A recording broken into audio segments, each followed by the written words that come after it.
میں ایک عملی سوال کہہ رہا تھا کہ اس میں ایک بڑا عملی سوال ہے، میں کیا کروں؟ میں ایک ایسے ماحول میں رہ رہا ہوں جس میں اللہ کا دین غالب نہیں ہے۔ میں نماز پڑھ رہا ہوں، روزہ رکھ رہا ہوں، میں شراب نہیں پیتا، میں سور نہیں کھاتا، چلو میں نے اپنا اکاؤنٹ جو ہے بینک میں جو ہے کرنٹ اکاؤنٹ رکھا ہوا ہے، میں نے کوئی سود نہیں لیا، میں سود لینا چاہتا ہوں، کیا کروں؟ اکیلا چنا پہاڑ کو تو نہیں پھوڑ سکتا، پورا نظام تو میرے بدلنے سے نہیں بدل جائے گا، تو میں تو رہا پھر 40%، 50%، 60%، 70% کافر کا کافر۔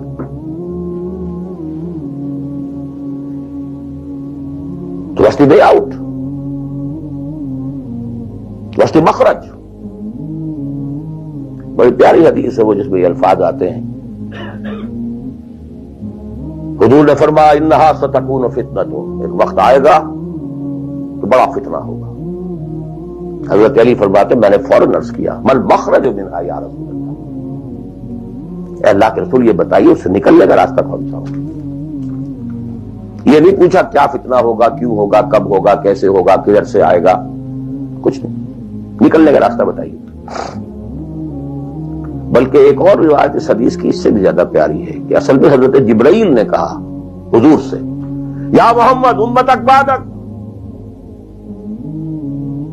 اے محمد صلی اللہ علیہ وسلم کبھی سوچا ہے تمہارے بعد تمہاری امت کا کیا بنے گا؟ تو حضور پلٹ کر سوال کرتے ہیں مل مخرج منہا یا جبرائیل، تو بہت بڑا پرابلم تم نے اے جبرائیل میرے سامنے رکھا ہے، تو اب آپ ہی بتائیں اس سے نکلنے کا راستہ کیا ہوگا؟ قال کتاب اللہ، وہ پوری حدیث پھر وہی ہے، کتاب اللہ فیہ خبر ما قبلکم ونبأ ما بعدکم وحکم ما بینکم وہو ذکر الحکیم وہو صراط المستقیم وہو حبل اللہ المتین۔ اس کا مخرج کیا ہے؟ یہ ہے اصل میں میرے اور اگر تو یہ بات سمجھ میں آ گئی، اس کے لیے تصور سمجھ لیجئے ہمارے دین میں کفارے کا ایک تصور ہے۔ آپ نے روزہ توڑ دیا وہ تو ٹوٹ گیا، کیا کروں؟ جڑ تو نہیں سکتا، کب اشکوں سے جڑ سکتا ہے؟ جو ٹوٹ گیا سو ٹوٹ گیا۔ موتی ہو کہ شیشہ جام کے مل، جو ٹوٹ گیا سو ٹوٹ گیا۔ تم ناحق ٹکڑے چن چن کر دامن میں چھپائے بیٹھے ہو، شیشوں کا مسیحا کوئی نہیں، کیا آس لگائے بیٹھے، وہ تو ٹوٹ گیا، لیکن اس کا کفارہ دے دیا گیا۔ کفارہ ہے، قسم کھائی تھی یہ نہیں ہے کہ اب توڑ نہیں سکتے، غلط کھا بیٹھے، توڑو کفارہ۔ آج میں اس لفظ کفارہ کے حوالے سے آپ کے سامنے وہ بات رکھ رہا ہوں۔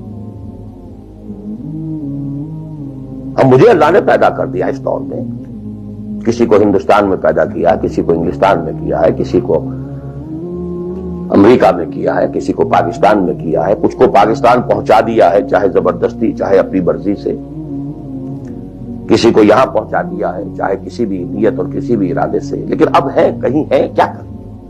کوئی کفارہ ہونا چاہیے، کوئی مخرج ہونا چاہیے، بس یہی کفارہ ہے۔ پھر نوٹ کر لیجئے اس ماحول سے سوائے سبسسٹنس لیول کے اور کچھ حاصل مت کرو،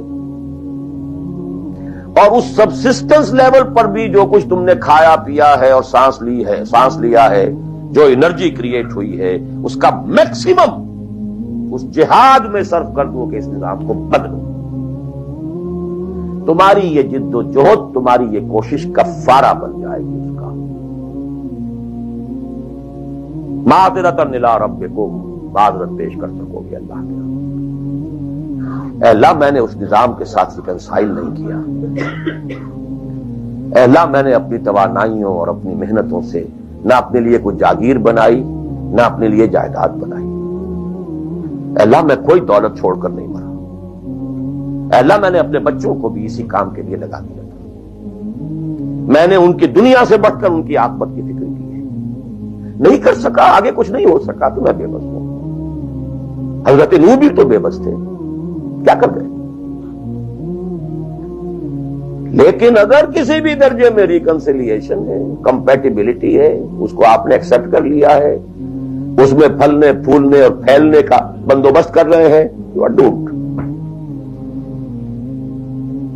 Everything will be multiplied by a big zero and will become a zero. یہ ہے جو میں سمجھا.